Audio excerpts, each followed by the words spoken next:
Shalom, Yasharallah. This is your brother Dawada, coming back at you with this here truth again. First and foremost, I want to give all praise unto Yahawah, Bahashim, YAHAWASHI, Bahashim, Rachakodash. Double honors to the apostles and the elders of Great Millstone that taught us this truth and that rule well. And salutation and much love for you, Akim, and pushing this truth and sincerity on the four corners of the earth and enduring afflictions to feed and edify the elect. So I want to jump into this here article or in this quick video, dealing with these UFOs again, because they said some interesting things in there in this quick video I'm about to play. But nevertheless, they was talking about how in the video they'll mention about how these UFOs or whatever they call them, how they they move like how not a normal way, how normal aircraft move, but as we know about the chariots and things like that, they're not under the same laws of gravity and the normal laws of the how we think of the laws of the planet, more or less to say, because wow, these UFOs, not only can they change sizes, they can fly, they go into the water, they do all these different things, but nevertheless, they keep coming out with these here articles talking about these UFOs, and now it's time, in America's history where they actually start dealing with these things, because why? It's inevitable. All right, you can't cover it up, but for so long, and now you have to address the situation or the problem. All these other countries and nations, they actually speak about these things. It's just America, they don't talk about them. All right, but nevertheless, we're gonna get into this here quick little video, and I got a couple of scriptures to read, and pretty much to show you how this is all going to end for Esau, the so-called white man, in which about these things. All right, and just as another thing, that they say in this video, are there little green Martians in there, and they joke about it. Well, no, it's actually big so-called black men in there. All right, that's the angels are in there, those things. All right, and it's coming to scoop up the elect of the children of Israel, who are you so-called Negroes, Latinos, and Native Americans, and bring death and destruction into you Edomites. All right, so let's get into this here quick video. It says Navy pilots seeing UFOs. This comes from RT. All right, so let me get this here straight.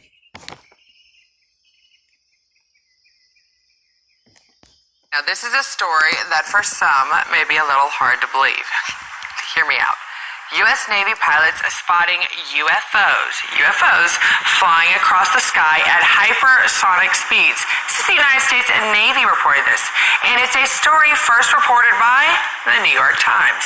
It is. First of all, hypersonic speed, Hey, man, the so-called white man, his jets, first of all, human beings can't even go really travel like that at that speed. I believe that's like 20 times the speed of sound, I believe, But nevertheless, that's some super fast speeds. But nevertheless, hey, that's the chariots, and you can see how much more superior the Lord's aircrafts are comparably to Esau's aircraft. All right, because Esau has some pretty decent technology, so on and so forth. The Russians and the Chinese, they pretty much got a better equivalent to the America's F-35. But nevertheless, they got actual AI in their planes, and this is why the Lord is also letting them develop drones and AI and things like that, because why?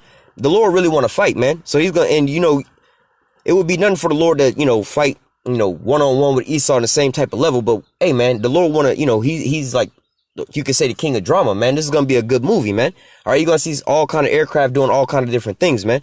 All right, so Esau is also how do I say, not expanding his he's like upgrading his arsenal, he's getting an upgrade with his planes and all those things like that. But nevertheless, the Lord is his Air Force, so to say, is way far superior to Esau's.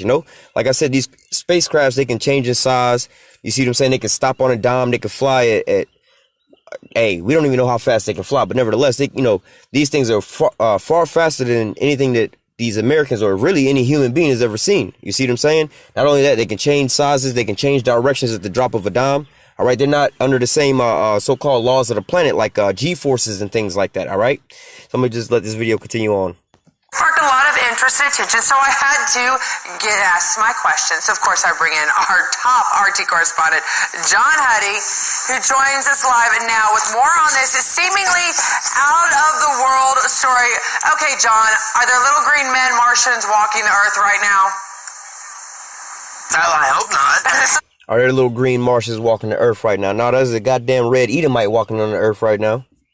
Okay, let me make it just to be a little bit. I hope not. Well, I hope so too, but let me make it a little bit more professional. Is this really fact or is this science fiction?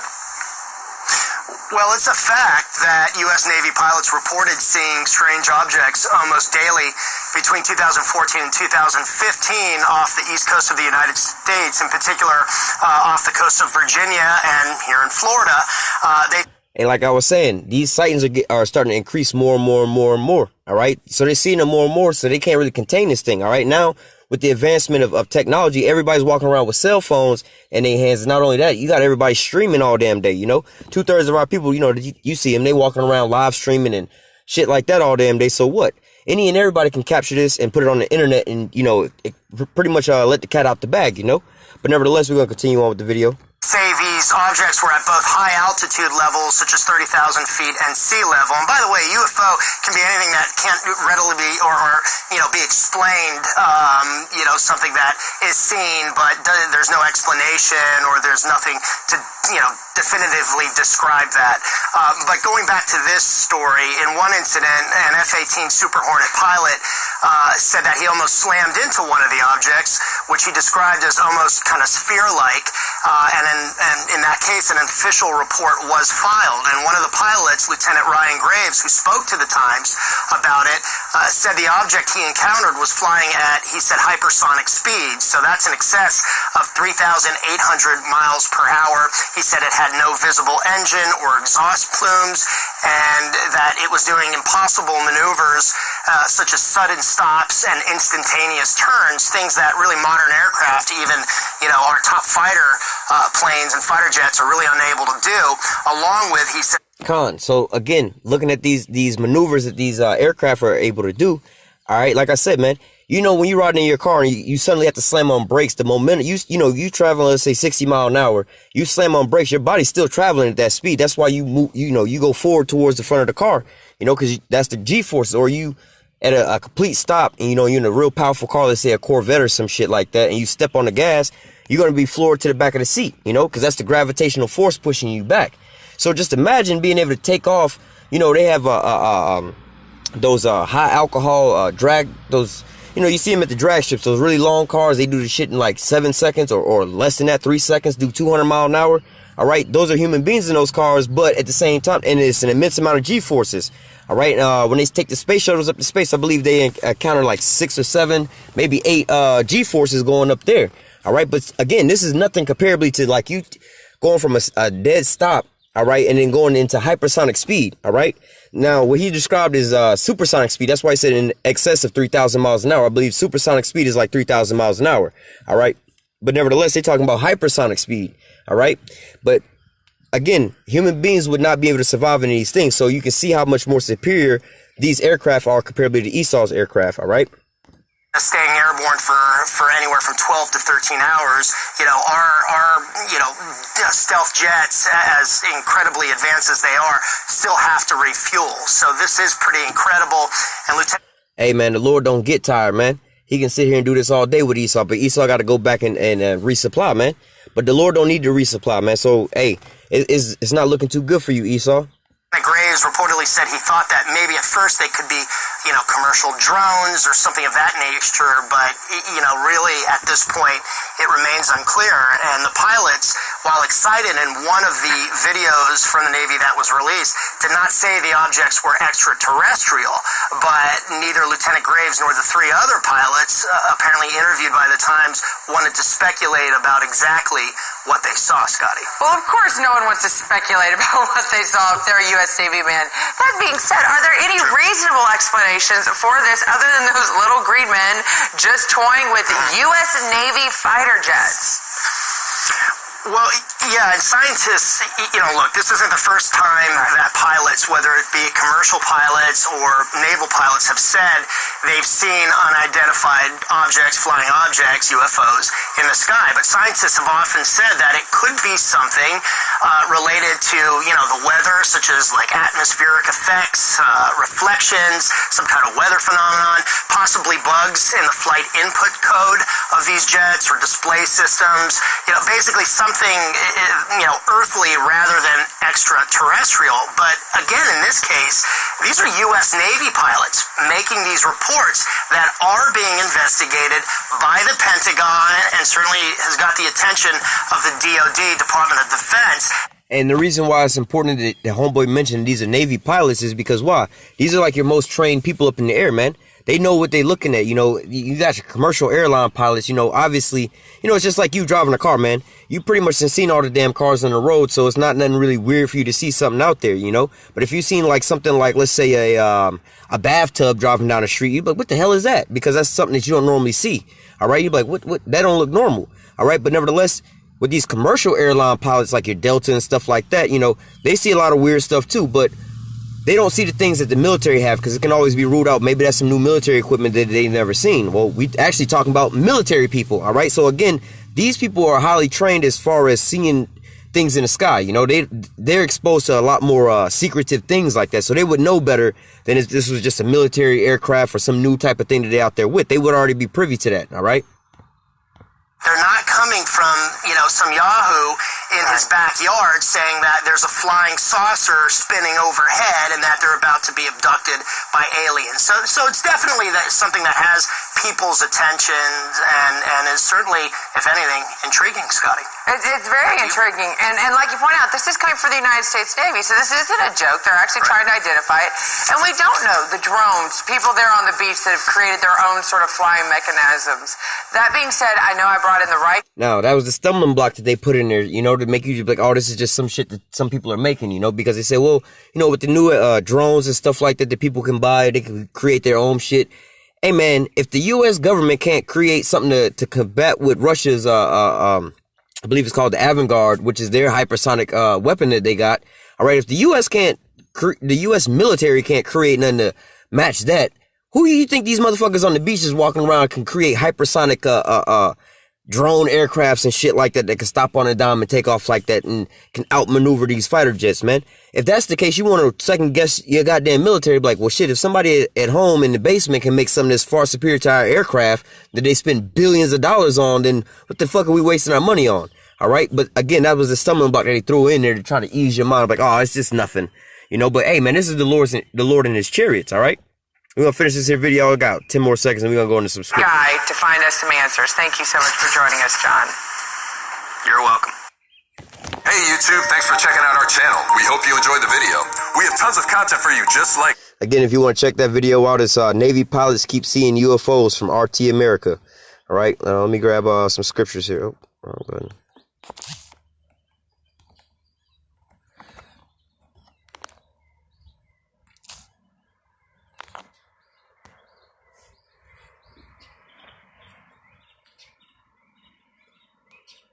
We're going to start here in the book of Matthew chapter 24, verse 29, I believe.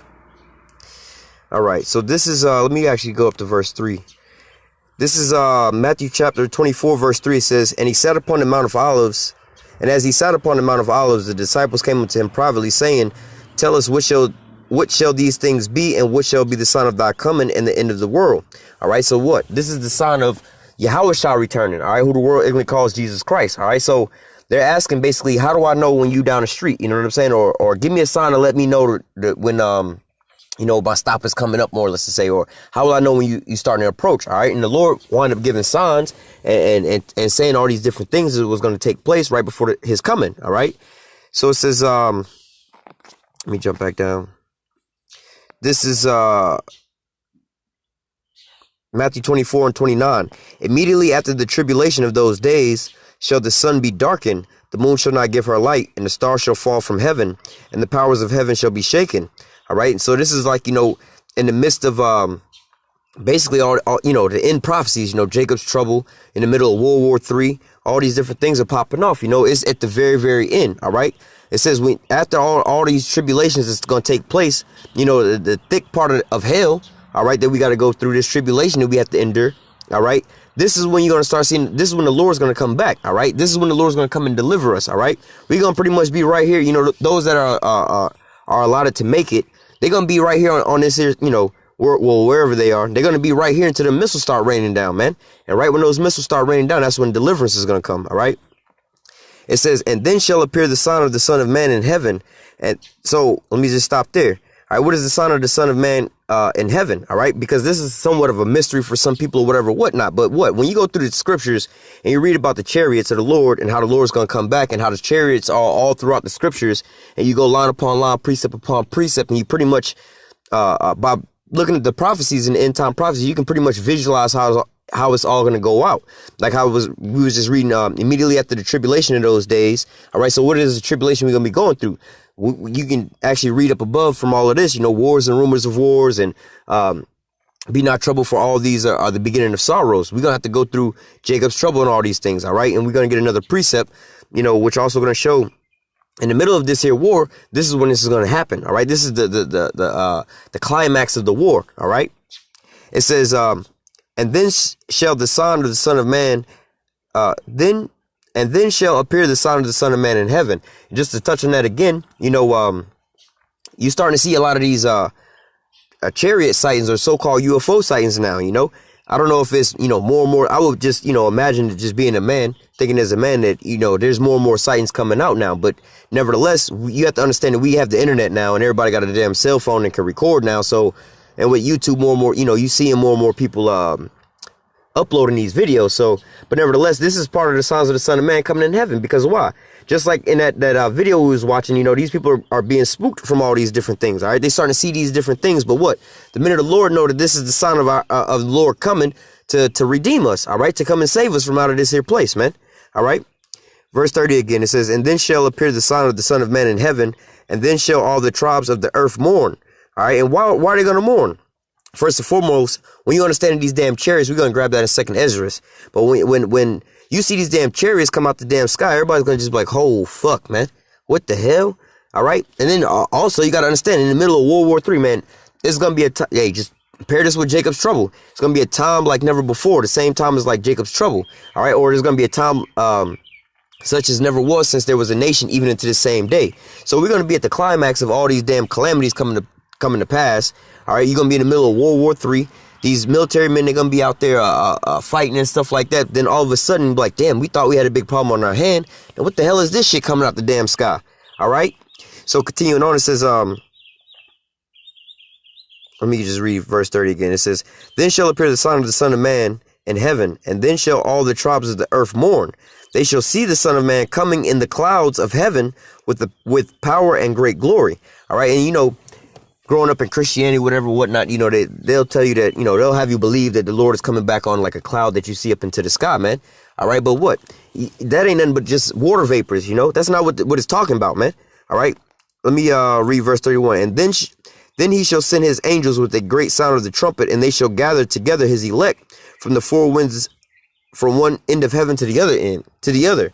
And that makes me think of that movie with Tom Cruise. I believe it's called The War of the Worlds, where they had these like tripods. They was like UFOs basically, but they came down and they was in the ground and then they came back up, But if you notice in that movie, there was like something going on, I don't know if they actually go far into it, but you had those things. They was walking around and they was zapping a lot of people, which we'll grab that in the scriptures as well. But they was zapping a lot of people. But then there was actually some people that it was sucking up and it was bringing them on the inside. All right.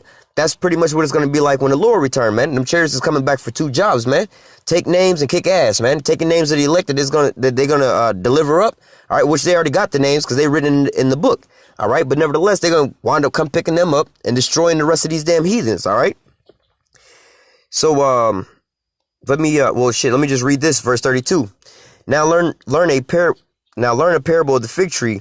When in his branches yet tender, he putteth forth leaves. Summer is not nigh. So likewise, when you shall see all these things, know that it is near, even at the door.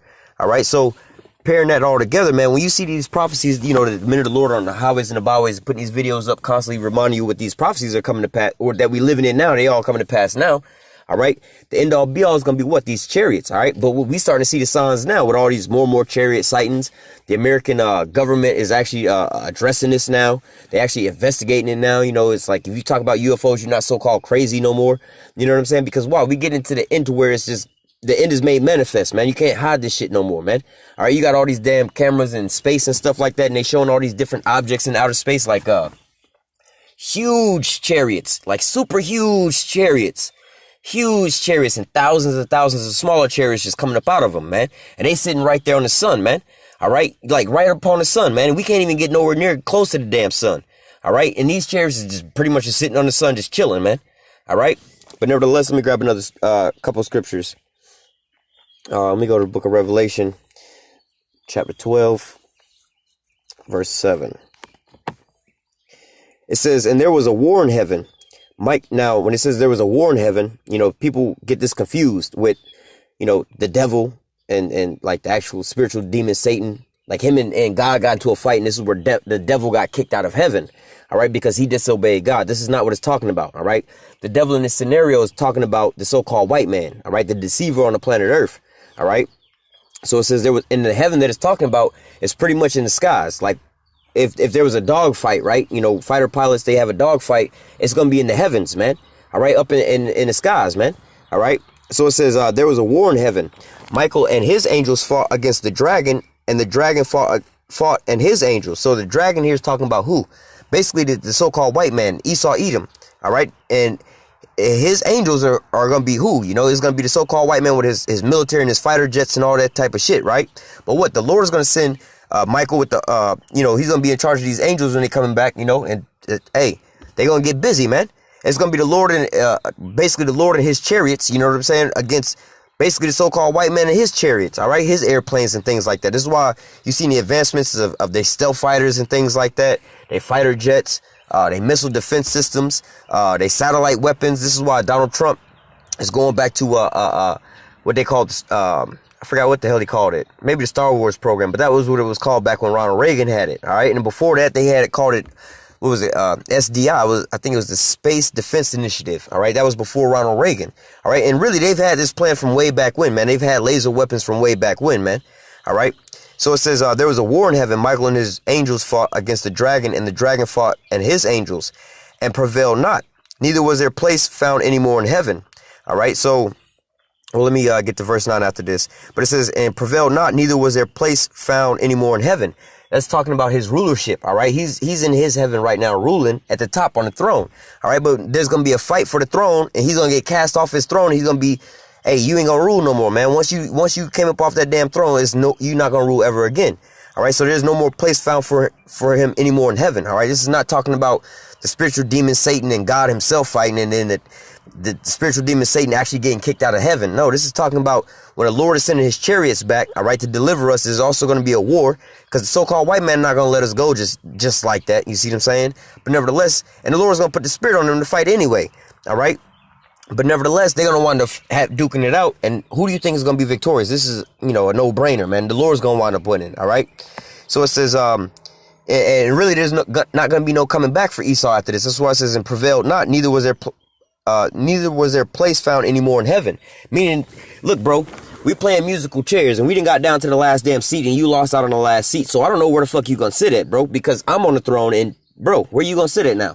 We didn't got down to the last two chairs. We battling over this. Now we pull that last chair out. Now it's on. Hey, you know, you just basically got to go down into the grave, man, because you didn't lost your seat on top. All right, verse 9. And the great dragon was cast out, that old serpent called the devil, and Satan, which deceiveth the whole world. He was cast out into the earth, and his angels was cast out with him. All right. So it says, and that great dragon was cast out, that old serpent called the devil and Satan. All right. That old serpent going back in the garden, that old snake, you know, he is a snake, slimy motherfucker, man. Always, you know, like a snake do, always trying to crouch low in the grass and sneak up on you with a sneak attack, man. He's not you know, it's like a dog versus a cat, man. A cat's real sneaky and real, you know, he'll sneak up on you. But a dog, you gonna know a dog coming at your ass, because he gonna be barking from down the damn block before he run up on your ass, man. So a dog is way out in the open, but a cat is more like a you know, comparison to like a serpent. You know, they like a real how do I say, a sly, sneaky motherfucker, pretty much to say, you know, and the so-called white man is just like that, man. We would be pretty much like, the dog, you know what I'm saying? When we don't like you, you gonna know we don't like you. You know, when Jake don't like you, man, fuck that nigga, man. Fuck y'all niggas. You better not bring your ass over here, motherfucker. I'm gonna knock the shit out of you. Jake will let you know from, hey, you ain't even got to second guess Jake if he like you or if he don't like you. But Esau, he'll sit there, he'll be like, you know what? You keep your friends close and your enemies closer. Why? So he can sit there and keep finessing his enemies and smile to him in his face and make him think everything is all good or whatever, whatnot, man. But again, this is why they call him, again, showing you this isn't talking about the spiritual demon Satan. This is talking about the damn so-called white man, all right? He's the damn deceiver, the devil, all right? Satan, you know, the adversary, all right? And then that serpent, he's sly, all right? And that great dragon was cast out, that old serpent called the devil and Satan, which deceiveth the whole world. And that's exactly what he's doing right now with all his philosophies and things like that, man. He was cast out into the earth because why? He was in his heaven ruling on top of everybody else, but now he gonna be just right there with everybody else in captivity until after his 1,000 years, then he gonna be eradicated, man. All right. So it says, and his angels was cast out with him. All right.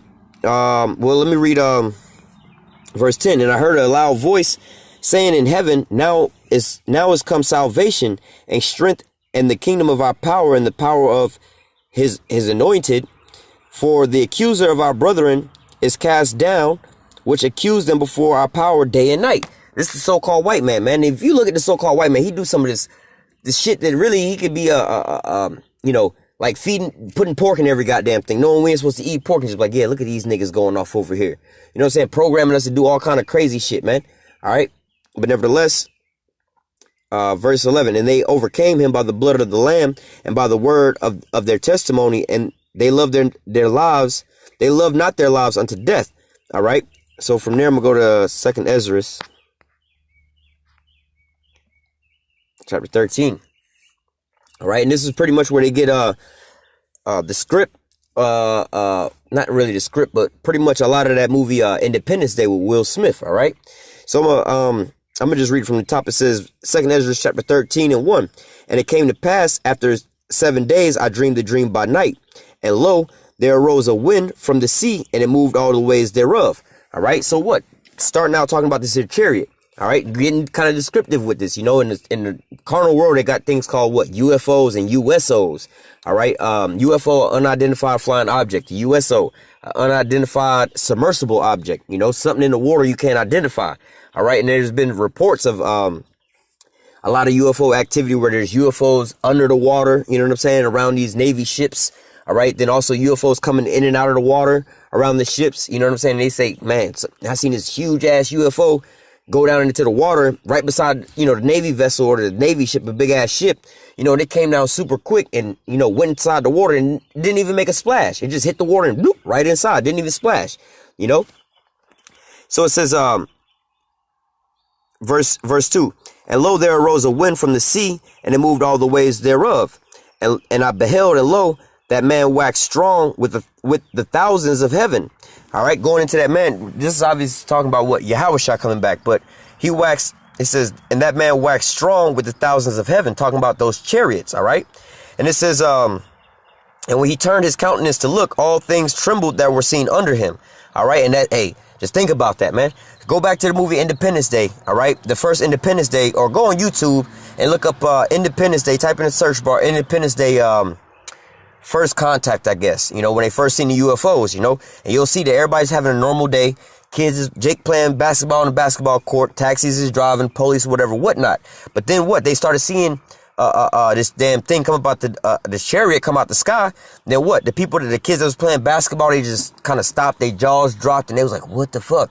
People was driving down the street, you know what I'm saying, and all of a sudden just running red lights and stopping in the middle of the road, and people just smashing into them.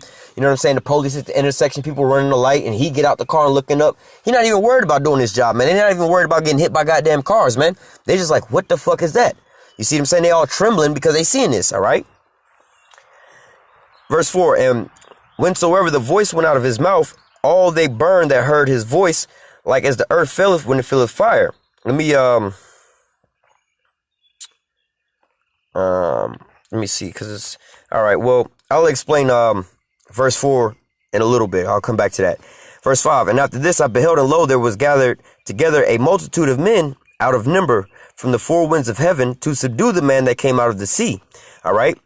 Let me see if there's may not even be in here, but it may be somewhere else where it says, give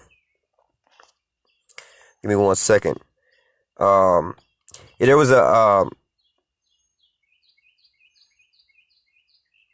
was it right here? It may be in a different place, but nevertheless, it was saying basically they was all fighting each other. All right, basically in the midst of World War III. But then when these chariots came back, they stopped fighting one another and then they turned to fight the Lord. All right, which is word for word, basically what Ronald Reagan said when he was pitching the idea for the so-called Star Wars program, which is the space defense program. All right. And they'll tell you, oh, it's for, you know, shooting satellites out of the sky or whatever, whatnot, maybe because of Russia. Nah, man, y'all are trying to fight the Lord when he comes back from the outside, man. All right. But nevertheless, they talk about when they fighting in this war together, that they're going to stop fighting each other and they're going to turn to fight the Lord. Ronald Reagan said, look, how small our big differences would look if there was some kind of outside threat. You know what I'm saying? We would just forget about our so-called big differences because they're really small, and we would band together, basically fight this actually big problem. All right. And that's exactly what they're going to do. All right. So verse 5, it says, and after this I beheld, and lo, there was gathered together a multitude of men out of number from the four winds of heaven to subdue the man that came from out of the sea. Slack. But I beheld, and lo, he had graven himself a great mountain and flew up upon it. I would have seen the region or place whereof the hill was graven out, and I could not. So just imagine, you go outside, maybe you go outside into an open field, where there's no trees and no buildings around you.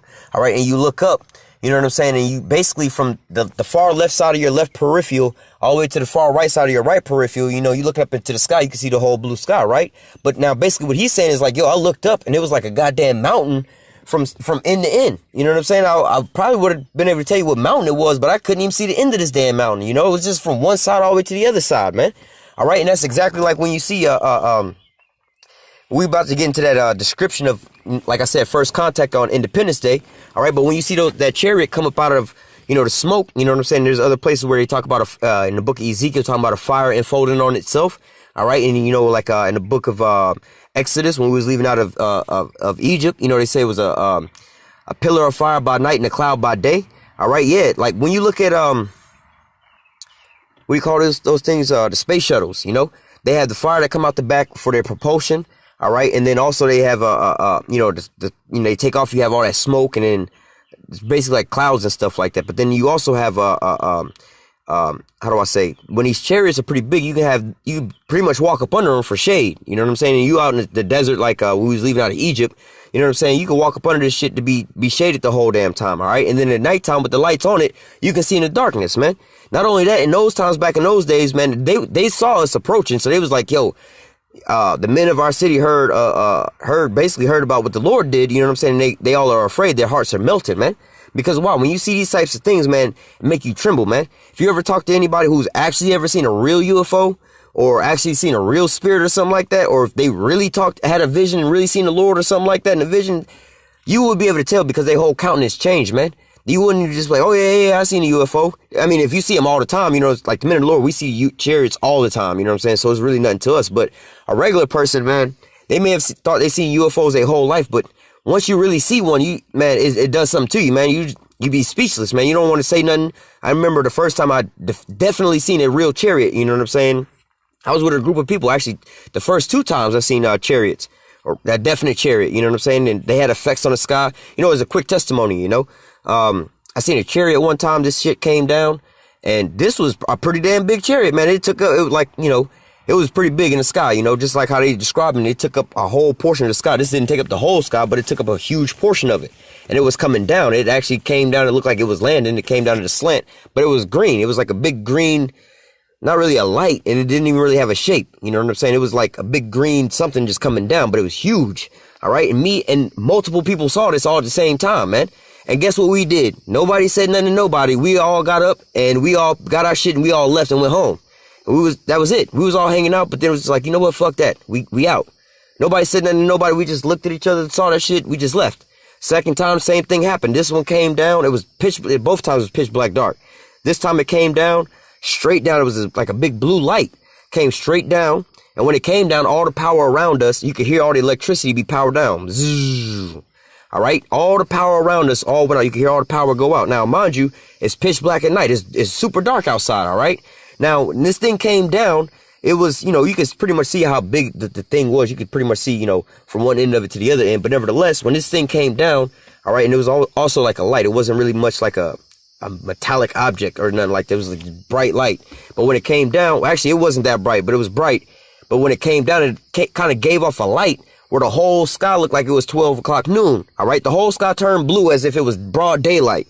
All right. When this thing came down, it was kind of far out from me. So it went behind the trees, came straight down. All right. And when it came down, as it was approaching down, all the power around us went out. You could hear it power down. Zzz.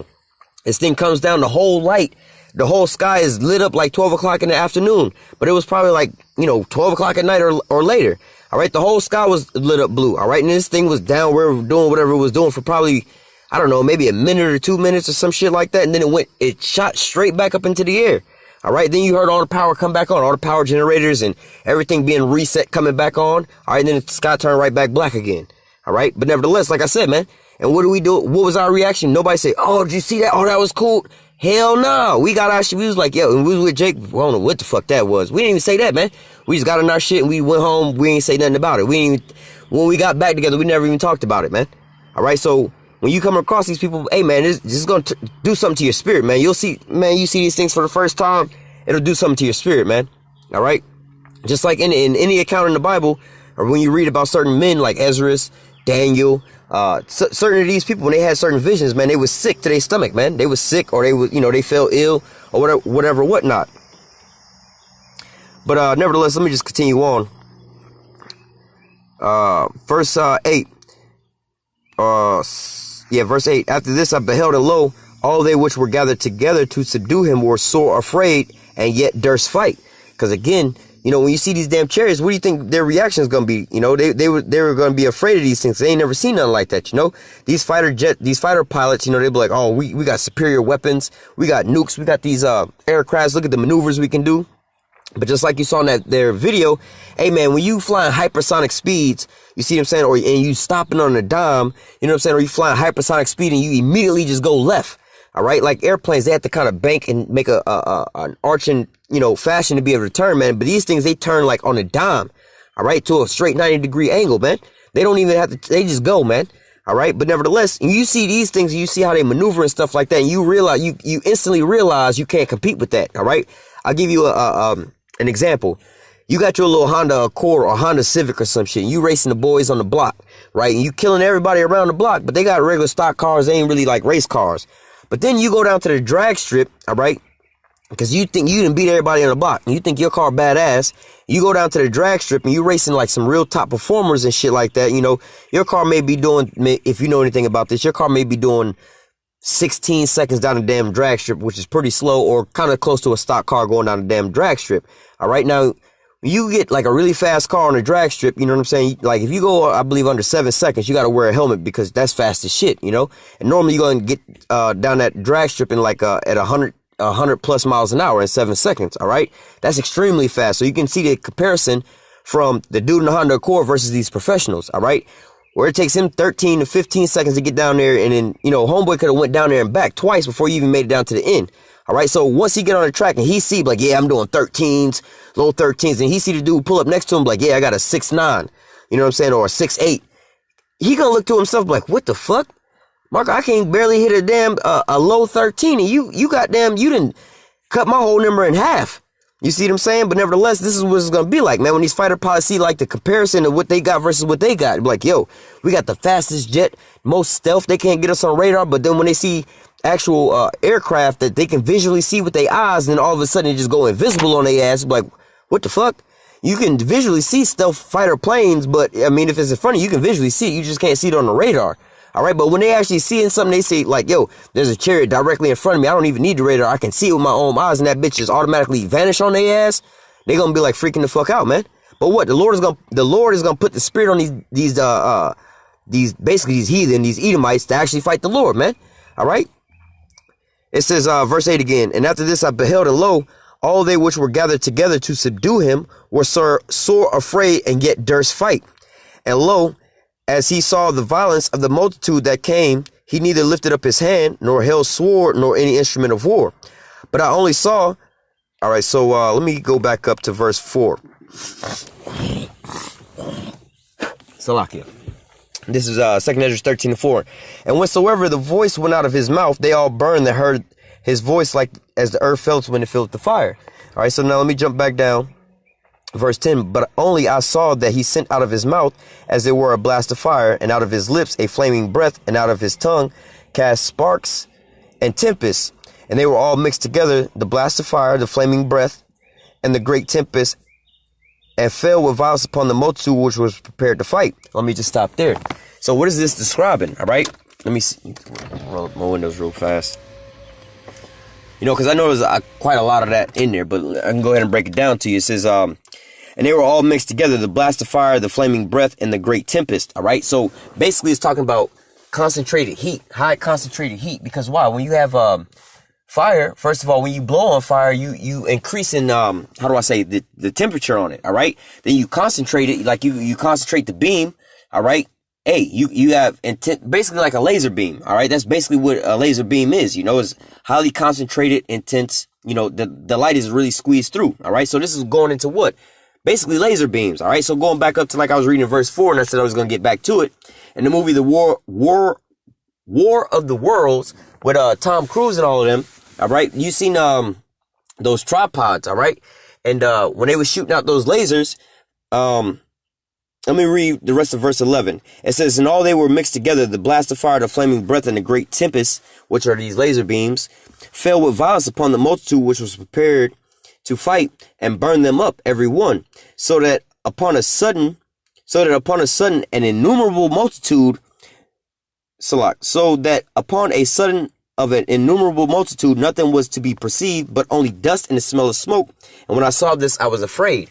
All right. Why? Because this is a vision that Ezra is seeing. He was afraid. He saw this, you know, but nevertheless, going back into this. All right. So if you want a visual of this, you can go into, again, the movie Independence Day with Will Smith. There's that scene when that chariot actually opened up for the first time. All right. They stand on top of that high rise building. You got the Edomite girl, just like how Edom stupid ass is going to be out there. All right. With the damn signs. Welcome back. Welcome to the alien party. Not knowing that's your goddamn destruction, man. They sitting out there with the damn signs, and that basically the mouth of that ship opened up. All right, like it says, look, it says verse 10, but I only saw that he sent out of his mouth as it had been a blast of fire. All right, so what? This bottom of this chariot opened up. All right, and then this laser beam came out. Like I said, you can go to Independence Day, the first Independence Day, read this and watch that scene. That's exactly what's going on, man. That's why I say they get that. A lot of that movie is right here, what we're reading right now. All right, talking about the smoke that they seen from one side, or not the smoke, the mountain that they seen from one side of the heaven all the way to the other side. All right. But nevertheless, continuing on, it says, just to touch back on this again, you know, not to go too far off topic, but when you seen, in September 11th, you know, I believe that they, you know, looking at their technology now and their weapons now, they have these, they call these, basically lasers, you know, these, I forgot what they call them, but they like, they're lasers, you know, laser cannons, you know, but nevertheless, like what they use out there in the Paradise Fires, you know, but, in 9/11, all right, again, they could have used a concentrated laser beam and shot it down on the World Trade Center, because why? Everybody was stumped because why? These buildings fell, you know, pretty much a free fall speed, but there was no resistance. There wasn't floor by floor slowing down the building from crumbling. But all of a sudden, in an instant, you just seen that whole building. This is one of the things that made me question, like, yo, dog, what the hell did they use on them damn buildings to get rid of them buildings? All right, the one question that you have to ask to be able to solve that question is, what happened? Where did those buildings go? Because when you was watching on the TV, you seen that, you know, it was those two tall buildings, 100+ floors, all that concrete, all that metal and steel, all that material, all the people that was in there, all the desks, everything that was in there, man. You had all of that, but in a moment or an instant, all that was turned to what? Dust. As those buildings was falling, it was all turned into dust. You wasn't really left with a huge pile of rubble at the bottom. Yeah, there was rubble down there, but a lot of that building and all that material turned to straight dust in the instant. Going back to that movie, The War of the Worlds, when they was being zapped by the damn those tripods or whatever, whatnot. You know, they was being blasted, cleaned up out of their damn clothes, man. They was hit by the damn beam. The clothes was still there, but the people was turned to straight dust, man. That's why you seen homeboy running. He was being covered in dust all the time. Those was the remnant of those people's bodies, man. All right. But again, just like in 9/11, you seen all that damn dust. That's what it's going to be like, man, when people be getting zapped, man. If you want to see a real life scenario of that, it's not far fetched, man. All right. You've already seen that happen. All those, again, ask what happened to them damn buildings, man, or where did those buildings go? When you seen them buildings fall in them 8 seconds or whatever, whatnot, man, it all turned to what? The dust and smoke, man. Everybody was covered. You seen everybody was covered head to toe in white dust, man. All those buildings and all that material turned to fine powder, man. And this was exactly what's going to happen when the Lord come back and go to war with these damn heathen, man. All right. They're going to be turned to straight dust, man. All right. Let me read verse 11 again. It says, and they were all mixed together. Let me go back up to 10. But I only saw that he sent out of his mouth as it had been a blast of fire, and out of his lips a flaming breath. And out of his tongue he cast out sparks and tempests. And they were all mixed together, the blast of fire, the flaming breath, and the great tempest, and fell with violence upon the multitude which was prepared to fight, and burned them up every one, so that upon a sudden of an innumerable multitude, nothing was to be perceived but only dust and the smell of smoke. All right. So when the Lord zapped they ass, it wasn't nothing left but dust and the smell of smoke. Just like in 9/11, when you see them damn buildings, wasn't nothing left but dust and the smell of smoke, man. All right. There was a small pile of rubble, but the majority of that building was just turned to just dust, man, and ashes instantly. There wasn't really no fire, man. They was all incinerated in an instant, man. There was nothing else left to burn up, man. All right. So it says, and when I saw this, I was afraid. All right. So, yeah, that was pretty much it. But nevertheless, I just wanted to go into this couple precepts, because seeing that that news clip and reading all these articles about these UFOs, man, this is the time that we getting in, man. So as they pushing this here out on the news, we pushing it out too, man. So our people don't get spooked at these things, Our people know exactly what these things are, man. Because why? Whenever we see these things, we shouldn't be afraid of these things, man. And we should be rejoicing every time we see these things, man. Crying out to the Lord to have him scoop you up. Just like Jake used to say back in the day, swing low, sweet chariot, coming over to Jordan to take us home. What the hell is Negroes singing, talking about taking us over the Jordan River to go back home? You know what I'm saying? Swing low, sweet chariot. They didn't really have planes back then. So what are you talking about chariot? A chariot is basically a means of transportation. All right. So what do you mean by swing low? Come down. What the fuck you mean when you ain't got nothing that fly in those times? You see what I'm saying? Swing low, sweet chariot. Talking about the Lord's chariots to come and take us home, to deliver us. Back in those days, man, the slaves already knew what the business was. You see what I'm saying? But what? There had to be a falling away first, as the scriptures say. All right, so I'm going to go ahead and close out with that. Lord willing, this here lesson was edifying unto the elect. Until next time, I say, call halal Yahawah, Bahashim, YAHAWASHI, Bahashim, Rakhakwadash. Double honors to the apostles and the elders of great millstone that taught us this truth and that rule well. And salutation and much love for you. I can push this truth and sincerity on the four corners of the earth and endure the afflictions to feed and edify the elect. Until next time, I say, stay strong and shalom.